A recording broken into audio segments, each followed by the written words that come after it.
And it's really wonderful to be here in Tompkins Square tonight, sort of around the buildings that form the core of my research. Indeed, the fieldwork and the research for this book involved documenting and analyzing every surviving tenement below 14th Street and east of Broadway, as well as many more in the rest of the city and in Boston as well. So over 3,000 buildings made up the core of the research for this book. And this sort of intense looking, I believe, was important to this kind of project because it helps us see this familiar landscape in new ways. Because the tenement of the late 19th century is, of course, intimately familiar to many of us, the very fabric of most New York neighborhoods. But as I argue in the book, well, there has been ample interest in these buildings, particularly at the community level. We haven't fully come to terms with the significance of the buildings that are most familiar to us. Those 5- and 6-story buildings built between the 1870s and the first decade of the 20th century. And in part, because we have lacked a full context for understanding these buildings, they have often flown below the radar of what many people, although probably not most of the people in this room, have thought worthy of scholarly attention and historic preservation. Looking carefully at these buildings, we can begin to see the way they shed light in the ways in which immigrant communities helped to shape the housing standards of their own neighborhoods. And in doing so, we can begin to shed light on a number of underappreciated aspects of the Gilded Age city. And a large part of the reason we haven't fully come to terms with the significance of these buildings is because there's a persistent narrative, really the master narrative on housing in the American city. And it goes something like this.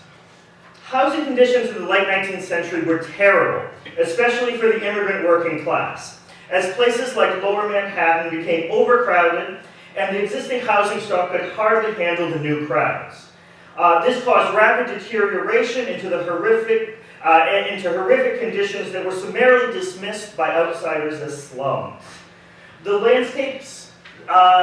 landscapes of economic disparity were the salient visual culture characteristics of the Gilded Age. Famous images like Matthew Hale Smith's frequently reproduced frontispiece from Sunshine and Shadow in New York, or Jacob Riis's iconic work. This story, as far as it goes, is true. And as the usual story goes, housing reformers, prominent citizens, many of them inspired by the muckraking of Jacob Riis, with a genuine desire to ameliorate truly wretched conditions, intervened with new laws, notably those in 1879 and 1901, as well as model tenements like these, even if they were only built in limited numbers. This story is also true and important, and leads to many of the key social innovations of the 20th century, like urban planning and public housing. The housing reformers of this period laid the groundwork for the highly specialized, technocratic even, culture of housing production and related fields of social science that marked much of the 20th century. And this is why scholars and housing activists have been so rightly interested in the housing reform movement of this period. So none of what follows should be taken to diminish the significance of housing reform. However, what this master narrative leaves out is that there was a widespread culture of building improved tenements in places like the Lower East Side. This building boom was carried out almost exclusively by immigrant builders, who built buildings usually designed by immigrant architects. Both architect and builder, therefore, were closely attuned to the tastes, desires, and aspirations of their immigrant working class tenants. Much of the squalid landscape that housing reformers were most interested in were rapidly disappearing by the 1880s and being replaced by substantial new buildings like these. Yet all of this happened in spite of, and in fact quite in opposition to, the housing reform movement. And really the most significant fact about these buildings is they were almost exclusively built by small-scale recent immigrant builders, Italians, Germans, and Eastern European Jews primarily.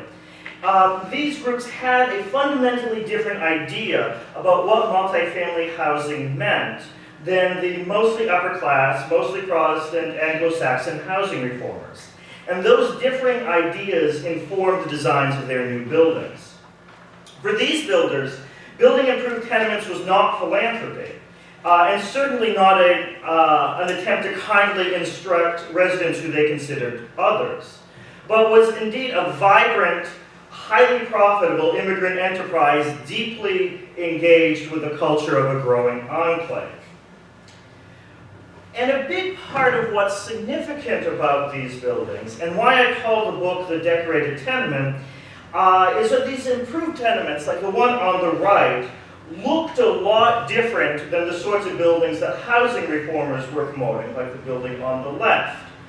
In the differing appearance of these buildings, we can read many of the class and cultural conflicts at the heart of the Gilded Age city.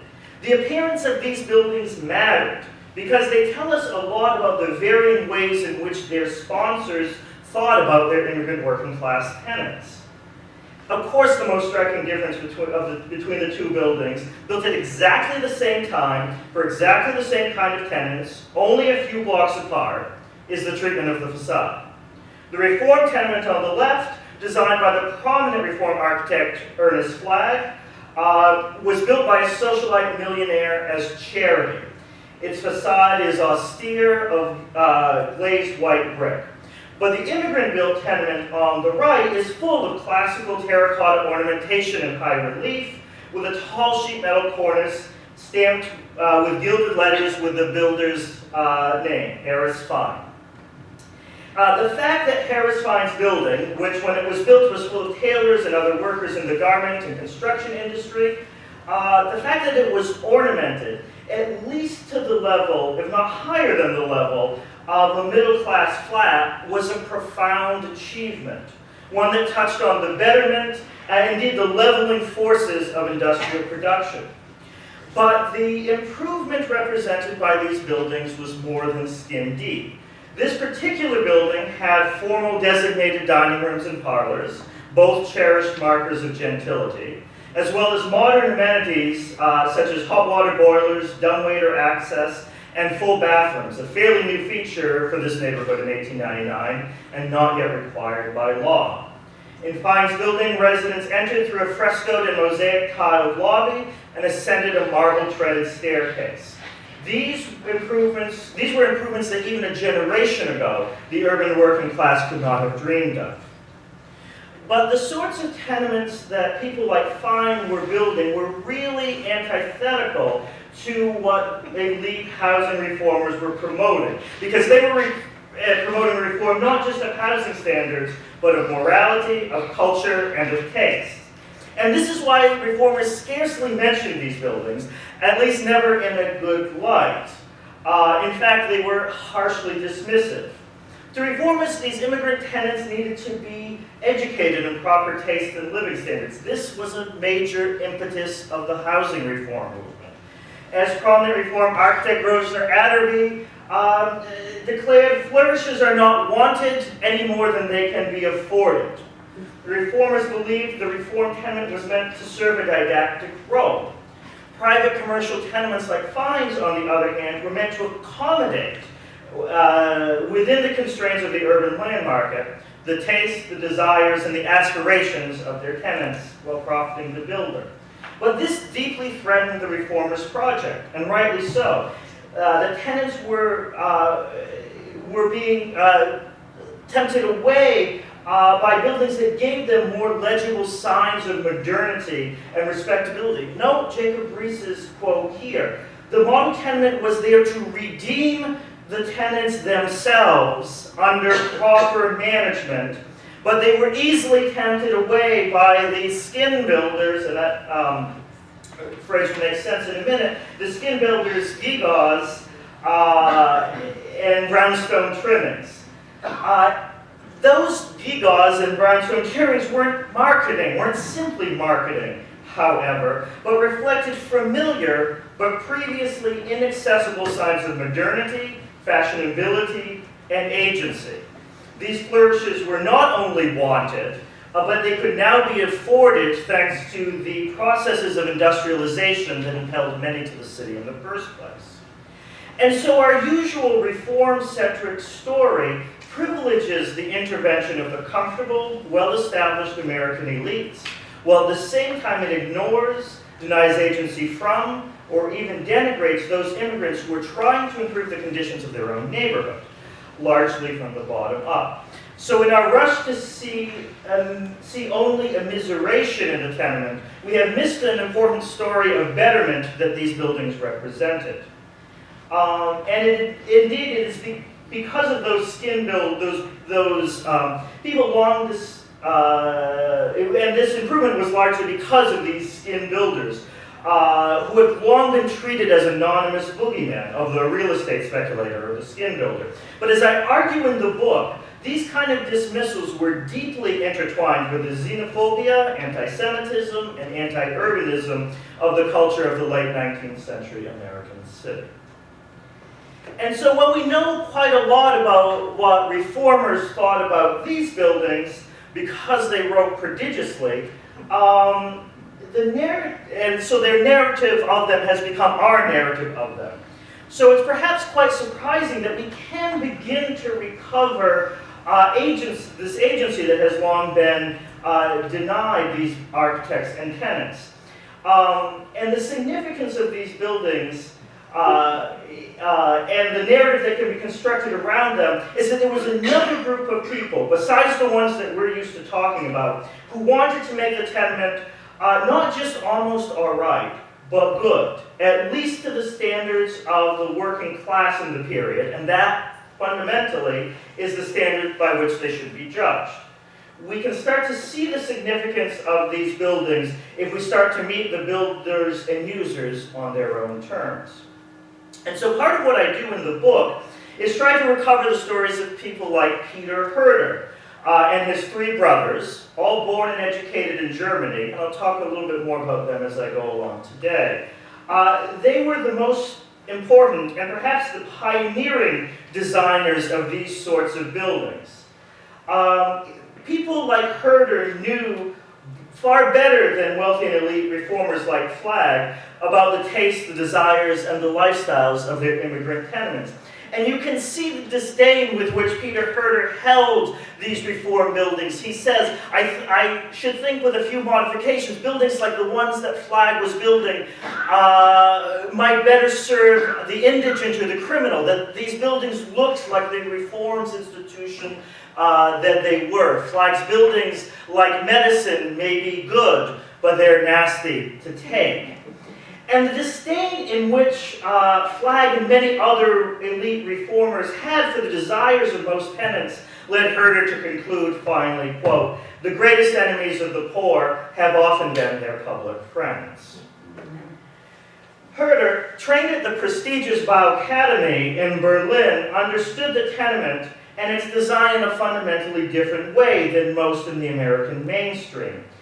Herder and those like him saw buildings like these, and here I'm showing you the only surviving building that was both built, both financed and designed by Peter Herder, as not something that was foreign and deeply problematic, but as a necessary part of the urban environment that could be made desirable if made better. And so Herder's generally positive outlook on the tenement as necessary and desirable contrasted to important strains of American thought in this period. To many, the tenement was a threat to American ideals, especially when occupied by the immigrant poor and working class. Indeed, the rise of the tenement landscape bore on key questions of American self-conception. No object seemed to more fully represent the threat to cherished ideas of American culture and society than the tenement. Redolent with associations of the struggles of the old world, seemingly incompatible with the spaciousness of the American continent, multifamily housing was to many well-established Americans an ominous and foreign institution to be avoided at all costs. And part of the explanation for this comes out of the concept of this, what urban historian Alan Main has called the slum stereotype. In the antebellum period, most of the urban working class was indeed housed in converted structures from which the last remaining value was being extracted. Period observers were quick to call these sorts of buildings rookeries, dens, rude hovels, language associated, evocative of the habitat of animals, not humans. These neighborhoods were recast as wildernesses to be colonized and resettled by respectable populations, much in the same way the putative wilderness of the West was to be redeemed by the onslaught of civilization. And like the native populations of the West, slum residents were treated as others, their homes as wild places that civilized society could do with as they pleased in the name of progress. But these sorts of buildings were, by their nature, fundamentally impermanent. Slum critics could take solace in the expectation that these sorts of buildings, as bad as they may have been, would soon be replaced by something more respectable. Many assumed that commercial or industrial structures would take their place as the surrounding central business districts expanded. But what started taking their place beginning in the 1880s, and here the iconic view of Hester Street at the turn of the century, were these solid, more commodious buildings, this one designed by Herder, clearly rising above the standards of their surroundings. Soon this developed into a solid fabric of commodious new tenements which took the place of the old slums. And in many ways, these buildings were feared because of their generally good quality. They made the revitalized neighborhoods not only denser, but essentially permanent, vitally necessary, and for many desirable feature of the landscape. And in 1899, the New York Times, which was usually a steady purveyor of slum stereotypes, had changed its tune. Responding to the development of blocks like this, it extolled the gratifying and wonderful transformation that had taken place on the Lower East Side in the previous decade.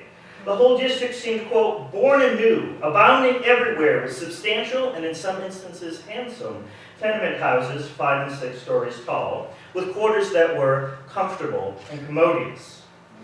But to reformers, the permanence and intentionality of these buildings, even if they insisted they were flimsy, seemed to embody widespread fears that these visible signs of social, cultural, and economic difference, instead of being a fleeting condition, were now an immutable feature of American urban life. So the often reproduced images of these models created for the New York charity organization's 1900 tenement house exhibition, showing a scrappy Lower East Side block made over into a monolith of new brick tenements, seems calculated to underscore this fear. Anti-tenement advocates, whose rhetoric in many ways mirrored that of the related temperance movement, often took a peculiarly American sort of fanaticism in their crusade against the tenement. Sometimes they even couched their argument in religious terms, seeing the tenement as a treacherous deviation from a divinely inspired social order.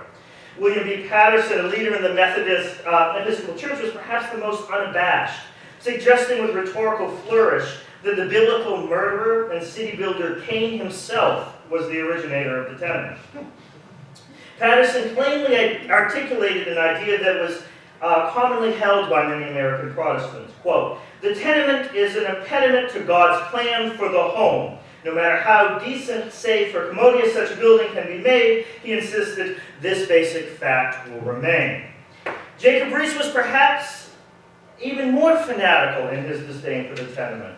In 1889, he declared that, quote, "A shanty is better than a flat and a cheap tenement any day," even if he admitted elsewhere that the death rate was substantially lower in modern tenements, even cheap ones, like the ones rising behind this Upper Manhattan squatters camp.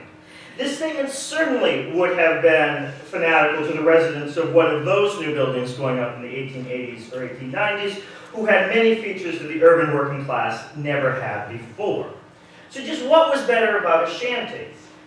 Maybe light and air, but privacy for sure. 4 walls and a roof for a single private family was held up by Riis and others like him as a sacred right. But it would come at the cost of cosmopolitanism, fashionability, and even modernity itself. The shanty probably would not have been more comfortable, certainly not as technologically advanced as a tenement flat, even a cheap one. Indeed, the tenements being built as Jacob Riis was making that pronouncement had been the beneficiaries of a consistent trend of improvement in working class housing that took place over the course of the 19th century. This evolution is witnessed in places like this block on Mott Street. And these innovations encoded a number of important innovations that improved working class lives. These just weren't the sort of improvements that reformers were interested in. And so even in the comparison of these floor plans, which reformers and later historians have long used to describe the exploitative nature of the tenement, we can see a substantial rise in working class housing standards. Indeed, representing the most common New York tenement plan of their respective moments, the changes seen on this one Mott Street block were the material manifestations of rising expectations for working class housing on what sort of spaces and amenities their housing had. And this was enabled both by rising wealth and by the increased presence of builders with an interest and incentive to provide better housing. So the oldest of these three buildings is at the center. This is the Jacob Weeks tenement, Samuel Weeks tenement. It may have been built as early as 1824, and if so, it is the oldest purpose-built tenement in New York, and most likely anywhere else in the country. According to historian Elizabeth Blackmar, buildings like this legitimated the poor housing standards of the antebellum slum. Indeed, the small two-room units inside were typical of early working class housing conditions. But at least it wasn't a rookery carved out of a converted building. And therein lay its innovation. Indeed, the Weeks tenement set the basic spatial pattern for New York multifamily housing for the rest of the century. It was dubbed a double-decker tenement, a useful period term for a building in which two families shared the frontage of a standard 25-foot lot, usually with two others across the rear. And while Weeks had been born on Mott Street on modest circumstances, the family, like many others like them, fled the changing neighborhood in a series of northward moves, first to an elegant townhouse near Gramercy Park, and later to a large brownstone near the Fifth Avenue house of Cornelius Vanderbilt. But the Weeks family would continue to own this building until the first part of the 20th century, taking on the role of the absentee slumlord. But in the decades after the Civil War, we see an important innovation, as represented by the building just to the north of the Weeks tenement. Built by Martin Ficken, a German immigrant, liquor dealer, and Tammany Hall insider, the building was substantially deeper than Weeks' building. Inside, the four-room units now had a crucial new amenity, a parlor, a place of modest gentility separate from the workaday kitchen. There was now a distinct place for cooking and working, for sleeping, and for living. This was an important social innovation among working class housing in this period. Not only that, Ficken provided running water to a sink on each floor, reducing the hassle of lugging water from the well outside. And note, of course, the fancier new facade. These new amenities and the facade did not just help Ficken rent apartments. He lived here, along with dozens of other people, in an apartment in this building for at least a decade and a half after its completion. So by 1887, a new wave of immigrants began to swell the already crowded neighborhood. Barney Isaacs, a Polish-Jewish cigar maker who had lived nearby on Orchard Street, bought the two houses to the south of Weeks and replaced them with this pair of elaborate six-story tenements designed by Snyder and Herner. The buildings were far advanced over Ficken's building of just a decade earlier. Not only did the inner rooms now have light thanks to an air shaft, but each floor now had two flush toilets, a great innovation over the unsanitary privies of the buildings to the north of them. These were required by code, newly. But plenty of other improvements here were not. The kitchen had its own sink with running water and a sewer connection. There was a cooking range, potentially a hot water boiler. A dumbwaiter served each floor. In the parlor, the walls were wallpapered, provided with folding blinds and faux marble mantels. Yet such plans were routinely maligned by reformers as heedless, designed with no other goal than to wring the maximum rent from tenants. Indeed, builders did have to keep an eye on what tenants would pay for, and had to prove that expensive innovations would be popular. In doing so, however, meant their designs responded to these rising expectations for spatial and technological accommodations and aesthetic improvements. And in doing so, they reflected important cultural preferences. During times of rapid tenement construction, tenants could demand better accommodations and frequently moved to achieve this goal. Indeed, the complexity of working class life in these neighborhoods demanded that tenants' economic strategies be accommodated.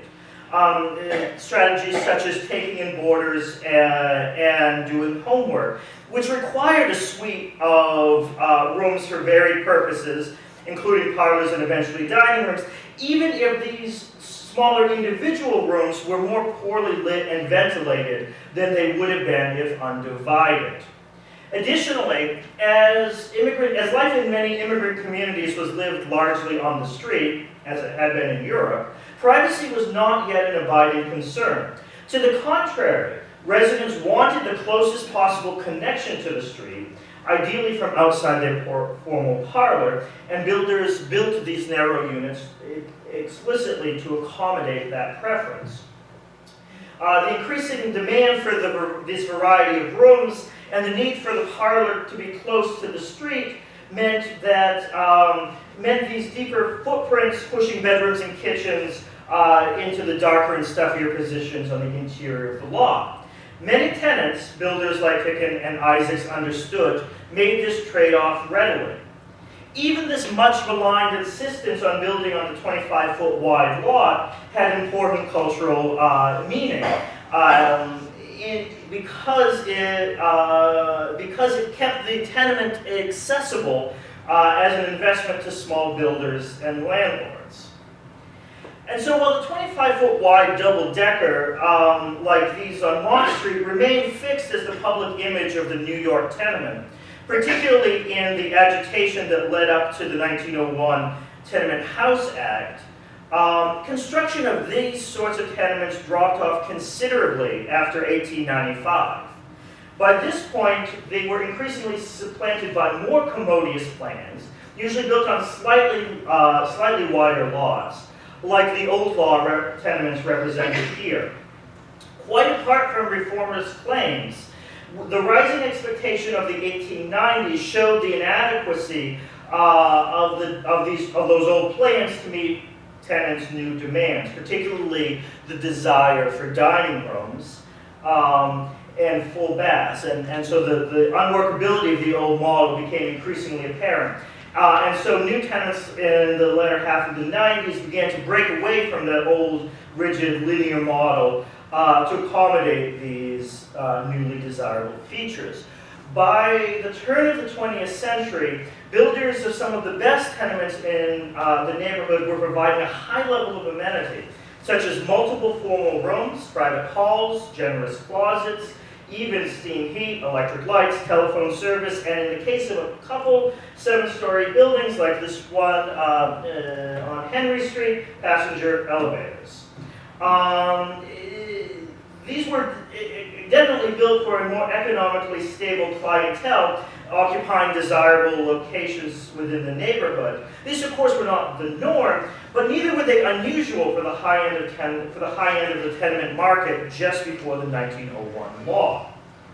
Still, even the most commodious of these improved old law tenements, like Henry Court, did not meet the provisions of the 1901 Act, which required more generous light courts reflecting reformers' key preoccupations.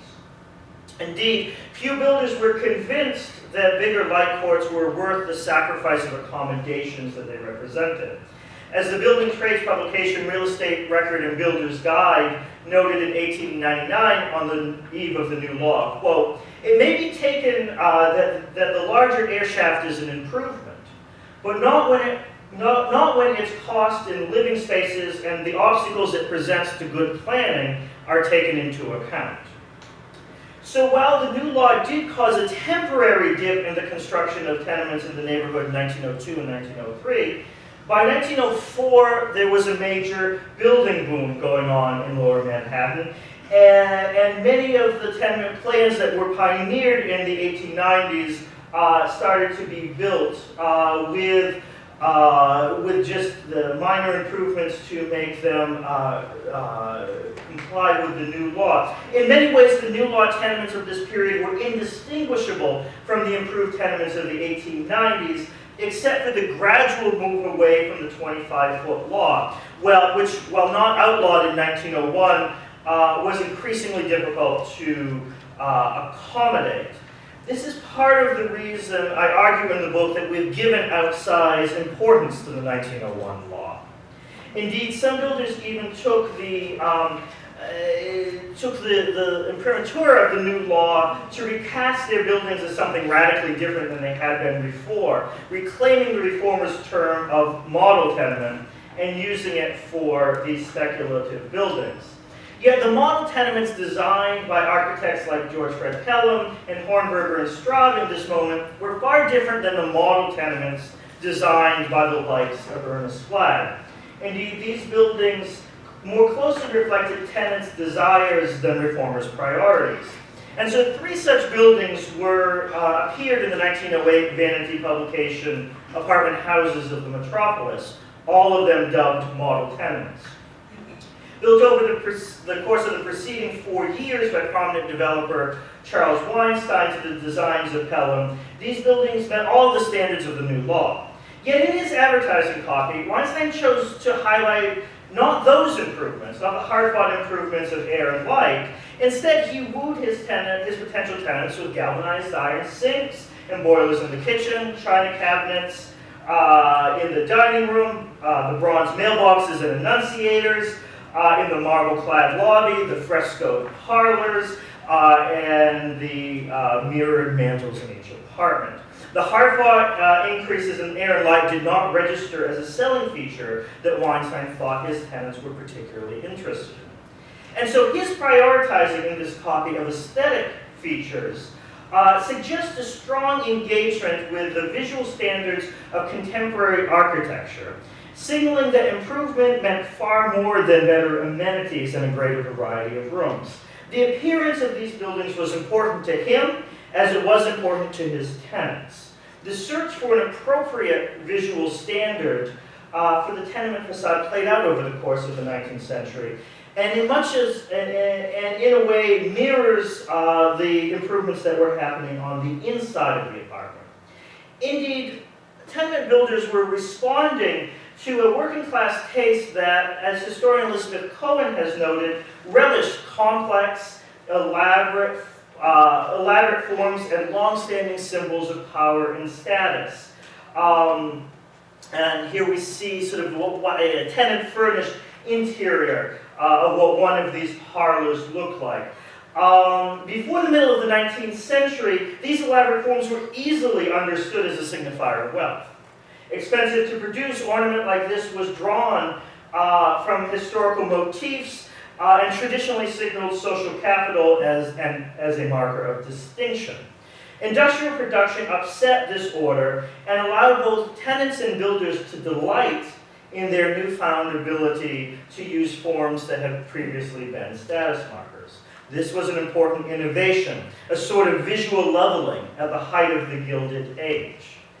And so this interior material culture of these buildings allows us to understand the shared aesthetic between tenement builders and their tenants, and helps explain in part the rationale for the decorated tenement.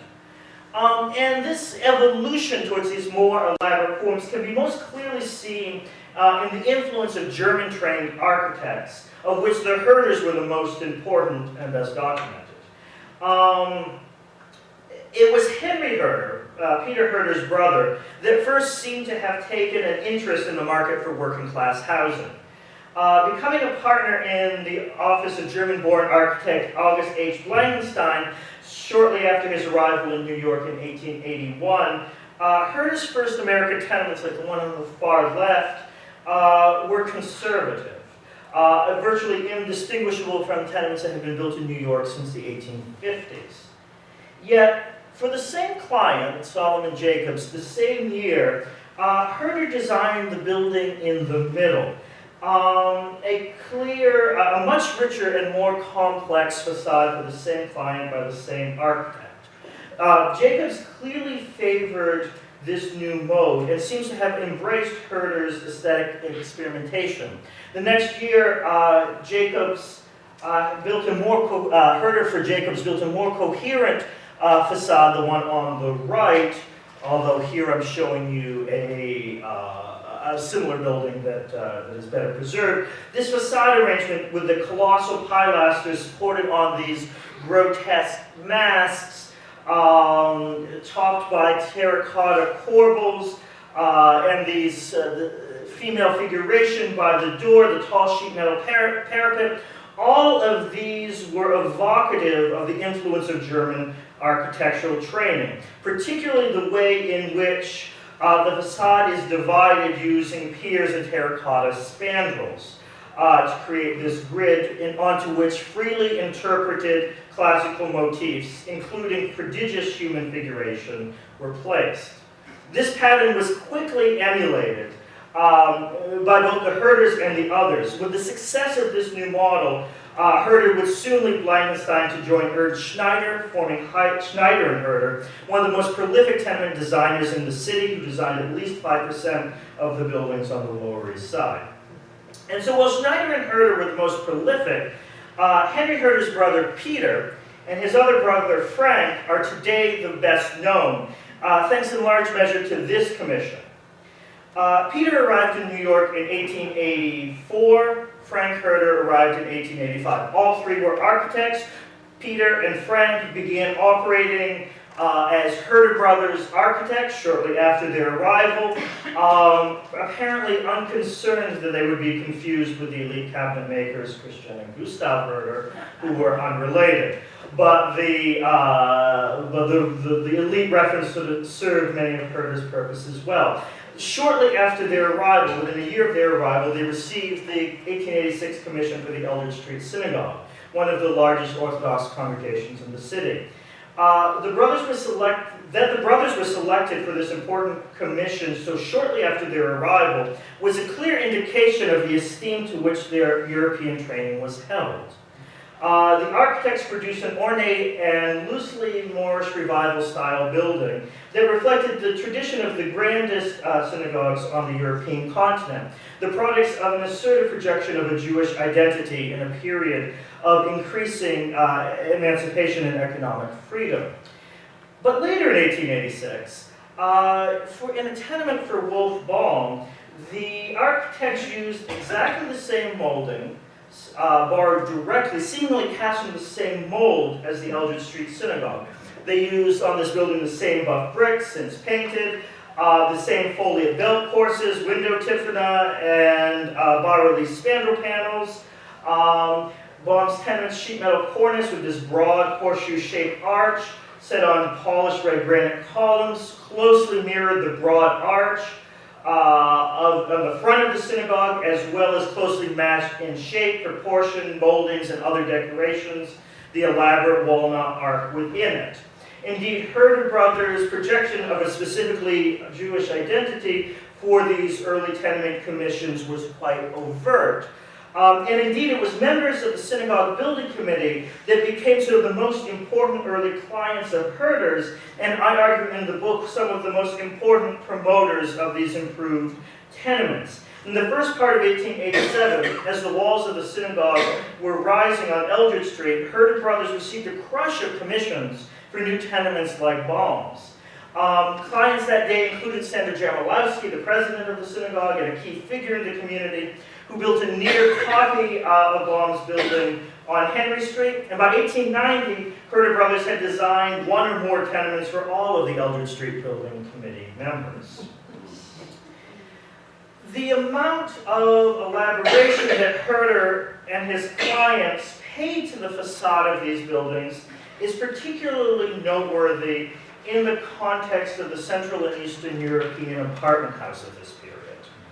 Facades richly decorated with stucco, plaster, or cast stone ornament increasingly adorned the fronts of tenements in the rapidly expanding Berlin, where Herder was trained.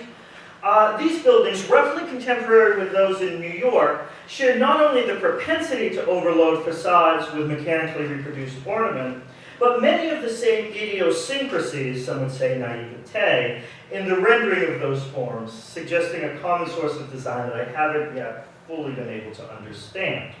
But this propensity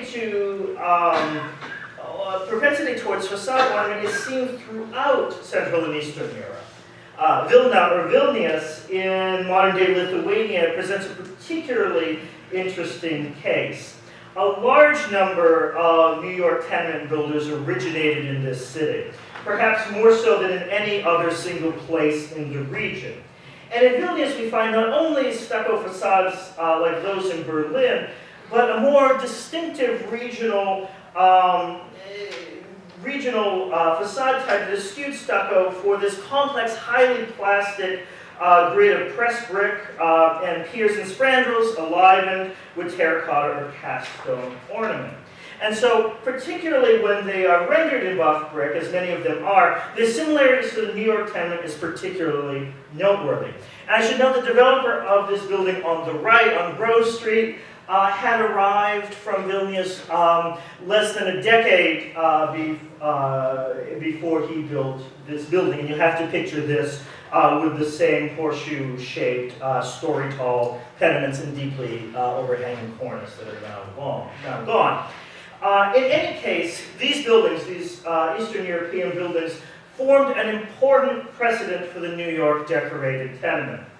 It is clear that these immigrant builders were employing familiar modes of gentility, urban decorum, and responsibility towards the streetscape, even if these were out of sync with the American mainstream, which viewed the tenement as something to be minimized, not elaborated. Fundamentally, then, the decorated tenement embodied lessons learned on the European streetscape and learned in continental Europe and adapted to the American streetscape. And this is particularly noteworthy in contrast to the mainstream American approach to tenement design, even for those who were not housing authorities. Perhaps the most revelatory example of the elite real estate investment community's consensus about the most rational approach for the design of buildings for the low-income housing market was this block of tenements built in 1885 for the estate of A.B. Schumerhorn, one of the oldest and wealthiest families in the city. 25 feet wide, the buildings only had a tiny light well. A year after these buildings were built, buildings with this little air and light would be outlawed. These buildings were planned to the minimum standards of the worst speculator-built buildings in the city. Unlike most tenements, however, this block was designed by one of the most elite architects in the city, and if not the country, George B. Post, who, a favorite of the city's wealthy, who at exactly this moment was designing the house of Cornelius Vanderbilt. Yet, Post's design for the Schumerhorn tenement on East 3rd Street was among the most austere tenement built in the city. This is roughly contemporary with the Herder's work. And so this utilitarian austerity is particularly startling in contrast to an actual utilitarian building designed by Post in 1885 for a Schumerhorn heir. This loft was elaborated with terracotta window trim, shell-shaped cornices, and keystones featuring aquatic motifs. This iconography signaled the uses of the building, which was occupied by seafood dealers and stood next to the city's main fish market. The ornament on the Akinadi loft is a business building, seemed to signal the respectability of the commercial tenants within with stylish terracotta forms. No such messages were required on the East 3rd Street tenement, however. Post and Cruikshank believed its working class tenants could only be properly housed in austere utilitarian buildings fit for their purpose of making money and providing minimal shelter, but little else. So why does the story of the decorated tenement get lost? I argue that in no small measure it is due to the builder of these buildings on 3rd Avenue, Charles A. Budensyke. To many reformers, Budensyke was the signal example of the greed and stupidity of the immigrant tenement builder. In April of 1885, a faulty mortar mixture caused the 5-story tenement that Budensyke was building on West 61st Street to suddenly collapse, and causing 7 other of his buildings to fall over in domino-like fashion. The incident killed a worker and injured several others, but caused a media sensation in which the whole system of housing production in New York was seeming to be put on trial. A prolific builder, tenements like these were said to, quote, spring up like mushrooms under his magic touch. Of his buildings, the New York Times complained, all must have showy brownstone fronts and pretentious interior decoration, but all is cheap and wretched beyond description. Budensyke's manslaughter trial prompted near daily coverage in all of the city's major newspapers.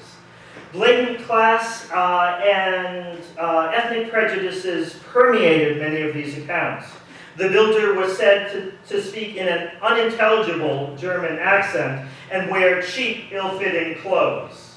Numerous examples of corruption were also on display.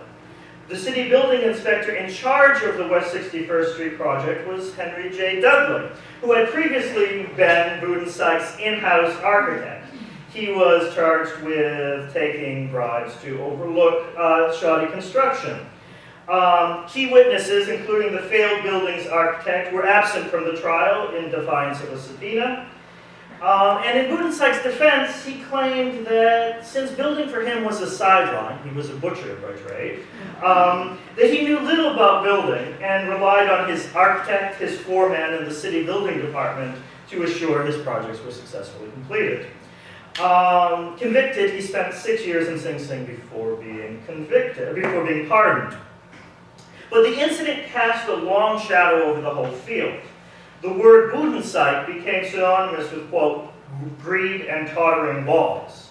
He was impugned as a skin builder who built good-looking buildings just strong enough to hold together until a buyer could be found.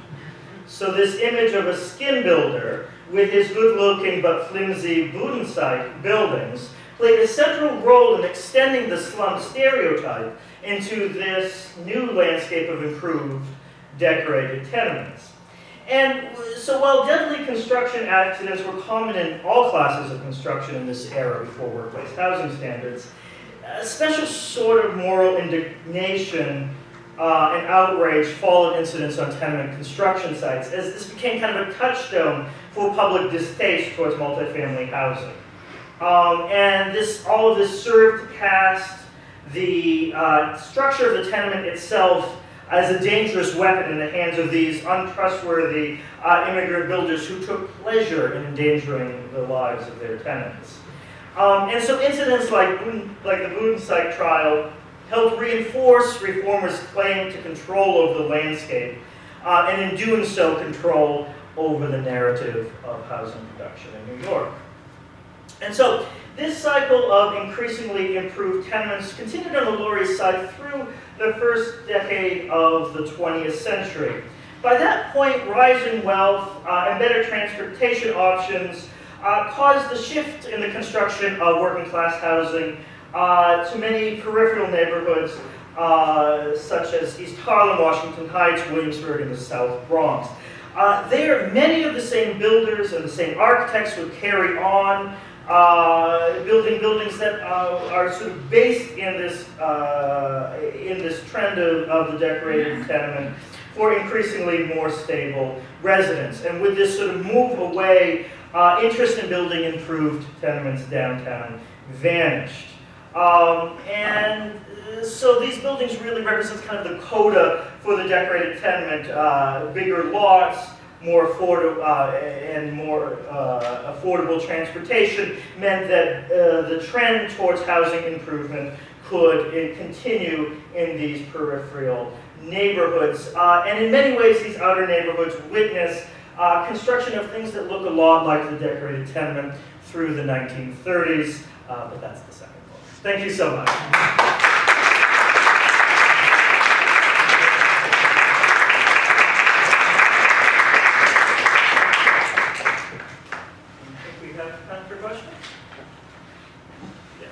How do you distinguish the larger tenements from what we call apartment buildings? That is one of the most complicated questions. There's a whole subsection in the book of that. It is the word apartment house is almost an honorific that people fight over in this period, and that there is a lack of consistency in the language, right? So I use tenement in a lot of ways in a legalistic sort of way, but also borrow one of Peter Herder's definitions of it. It's saying that the tenement is something that is built in these working class neighborhoods, right? And he has an economic definition of how much the lot could cost, and if it's under, I think he's $20,000 in 1900, it's a tenement. If it's over that, it's an apartment house, right? And so they're more sheet terms, right? But Herder talked about building tenements. A number of the people in the book said they were interested in tenements, so I use their language even though it's complicated. Yes. I would recommend the exhibit at the CUNY Graduate Center called The Lung Block, which is about a block of Italian immigrants that the reformers criticized, saying they were bringing tuberculosis, which wasn't true, that they were very unsanitary. But it was actually a plot by Fred French to demolish the block so he could build more expensive housing. But my question is, did these reformers come around to these beautiful buildings and actually take off some of the beautiful, extra things on the outside, like saying the cornice will fall and injure people, or like happened recently? Oh, do you mean did they push back in sort of that way? Yeah, to try to get rid of all these extra. Not, there isn't that level of discourse, and they're not saying it shouldn't. They're saying it shouldn't happen. They're saying it's a waste of money, but they're not saying take it off, right? You don't get that until it starts to fall off, right? Until there starts to be that I don't know. I don't think before the middle part of the 20th century do you get kind of reformers saying to strip those facades, right? They're saying don't build it like that. That definitely that occurs later. What happens to the buildings you're calling the decorated tenement when the elevator comes around? Well, that is a large part of how these lose their desirability, right? And that's part of what's driving the move to these outer neighborhoods. It's the subway and the elevator, right? And there is, by the first and second decade of the 20th century, there's an economics of building a six-story, basically working class building with an elevator. And so in the 20s and the 30s, you see almost a renewal of the slum conditions that had existed in this neighborhood before the 1890s, and that's kind of how that's kind of what sticks, right? That's what the that's what the urban renewal activists are seeing. They're seeing these neighborhoods after they've sort of lost their status as improved housing, and in many ways they're picking up on Jacob Riis's narrative of it because it has declined that way, and it is things like the elevator, the ability to build elevator buildings for working class that does that. Yes. How would I research the history of my own building? I don't know if I have time for that tonight. Start with Starting point. I mean, the complicated answer is start with the DLB database, get the new building number, and then go to the record and guide. for that. We can talk about that. It's complicated. Depends on where it is, when it was built. It's not an easy task in New York, but yeah, start with apartment buildings is usually how I start with a building. Yes. Doesn't the village preservation have, Well, that's also part of it. If you're in a landmark district, city landmarks commission, that's all been done. All that work's been done. So don't reinvent the wheel on that, right? So yeah, depends on where you are. Did you ever live in a town? Yes. In New York or? Yes, in Brooklyn, and in a number of the buildings in Boston. So I've lived in a number of these buildings. I almost included an image of the building I lived in. What was it like living in these buildings? I mean, you know, it was me alone in not 12 people, right? It's a different sort of living condition, right? And it's fine. It's packed by that point steam heat, which was more than sufficient, and enough space for me, enough light, so view of the street was fine. But you know, part of the problem is when these buildings get overcrowded, and that's what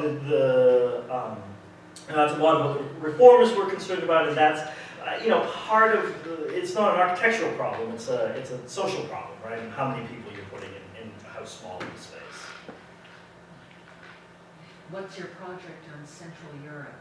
Is it connected to this, or it's? Yes, so I, you know, as I realized, of course, that most of these builders are come from Central Europe. Most of the architects are trained in that, and I knew that there was a connection between these buildings, between the buildings that were being built there and the New York buildings. So I got funding from the Society of Architectural Historians to spend most of the last year traveling those cities, just being on the ground, trying to understand, to the extent that they survive, what those tenements look like, what the ornamental forms are. So doing kind of the same sort of field work I was doing here, and just documenting sort of building by building, sort of what that looks like. I don't know what form this will take. It's still very much in the research phase at this point, but I know there's a clear connection, and so just elucidating those patterns is where I'm at this point. What other cities? Bucharest or? Bucharest, although Bucharest has a lot, Budapest has lost a lot. Budapest has a lot, Petersburg, Kiev, Lviv, you know, so most of the major cities in this region. Warsaw has lost most of them, but had them. Łódź, Poland, is sort of the most important city in the, I talk about Łódź in the book. It is sort of it was the Lowell of the Manchester of Eastern Europe, but gets built out of all these big tenements that have this really insane ornament on it, and survives although part of it survives the war pretty much intact. So it is kind of the laboratory for What's the name of that city? Łódź, L-O-D-Z Oh. is the I've seen it, but I don't know. yeah. What's the difference, is there a difference between the tenements of Eastern Europe and the ones in New York in terms of what's in them or how big they are? Or There's, you know, so there's considerable differences. A big part of it is the lot size, right? Most of those are working on big lots, wide and deep. And so they're building essentially ranks of barracks, ranks of something like double-loaded buildings in the various city to city. And so they're zoned economically. So the front lower units are more valuable, tend to be essentially middle class, and then you have sort of working class and in some cases industrial uses up and back in these. So that's a major difference, is that they're not these narrow buildings on tiny lots. They're big and deep and much more complicated. Most of them are brick with stucco and stucco ornament instead of terracotta and pressed metal. did they have the same problems with air and light and so on? They did, although in different sorts of ways. They weren't as tight as the New York buildings, right? That 25-foot lot is something you rarely see anywhere else, right? Than these American cities, right? Because they're thinking, in the American cities, of course, you're platting that land for single-family houses. You're platting for row houses. So trying to sort of shoehorn that that building onto that lot is the primary problem. In these continental European cities, you're not thinking about the individual row houses, so you're platting the land differently, so you get lots that are sort of more commodious for this sort of thing. And that's actually part of what's interesting about the uptown buildings, because they do become a lot wider, and they actually look a lot more like the buildings in Europe because they're wider like that. So that's the fundamental difference.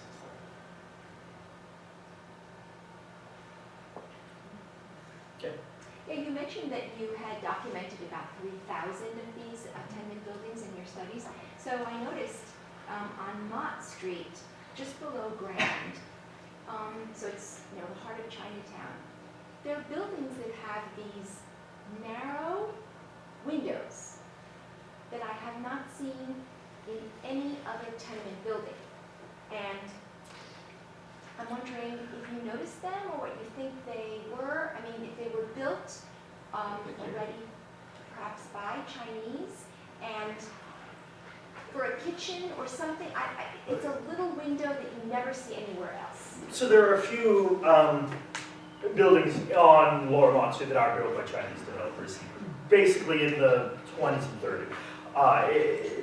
But typically when you're seeing narrow windows like that, yes, you are seeing the kitchen. Often that is, there has been a larger window that's been subdivided, but sometimes, and particularly in the 1890s when you're doing a building that has full bathrooms with outside light, you'll do a narrow window and then you'll put a really elaborate frame on it, almost as there's one in the book where I talk about that, almost as sort of a marker, like there is a bathroom here and you can read it from the outside. So the most prominent example of narrow windows, purpose-built narrow windows are that. And I'd have to see I can't recall the precise building you're talking about, but I'd have to see whether, but often it's, the other thing is you've subdivided in a bathroom. And so you've taken what would have been a full-size window, cut it, and given that narrow window to give some inside bathroom space. So those are the two usual suspects for a window like that. When you showed the very early tenement from 1824, I think, it looked to be about 7 stories. Was it originally that tall, or do you think those were added later? It's hard to say, because the tax records only give you the number of stories back to about 1850. And as early as 1850, that building is 7 stories. That building, if there's one building I wish I could get into and do some demolition on, like to do some sort of building archaeology on, that would be the one. There's a lot going on with that building that I don't fully understand, that the available documentary records don't give us a lot of clarity. So I'm not sure how confident I would be that it's 7 stories from 1824, but 7 stories early. What? Still standing. It's Where is it? 65 Mott Street. Towards Close. just below, first block below Canal. Yeah, On the west side of the street. on the west side of the street. Yeah. Yes. Were you able to assess it all, how many of the buildings you studied had rear tenements on the lot? Yes, I could give you the. I could tell you the number there. So they go away after about 1865. So it's an early thing, and it's mostly, that's usually indicative of there was a row house here that was converted, then you got the building in the back. It seems to be purpose-built at Mott Street. But typically that's, we're doing density, we're building that on the lot, and then sometimes the front building goes away and you get, the back building remains. My dissertation would have the number of the percentage of them that have it, but it's a fairly substantial number that survive. Is that what's called a half house? Yes, sometimes. Half house or back Because house. my grandmother was born on Hester Street, Mm-hmm. and in a half house. Yep, yeah, that makes sense. And that's kind of the heart of them down in Hester. Well, I live in one on 12, East 12, Mhm. between First and Second, and they have much lower ceilings and much smaller apartments. Yeah, and in some ways they were the worst of the worst housing, right? They're the lowest purpose-built standards, right? Yeah, and the lower ceiling heights is interesting, and that may suggest that that building is older than the front building. It's definitely.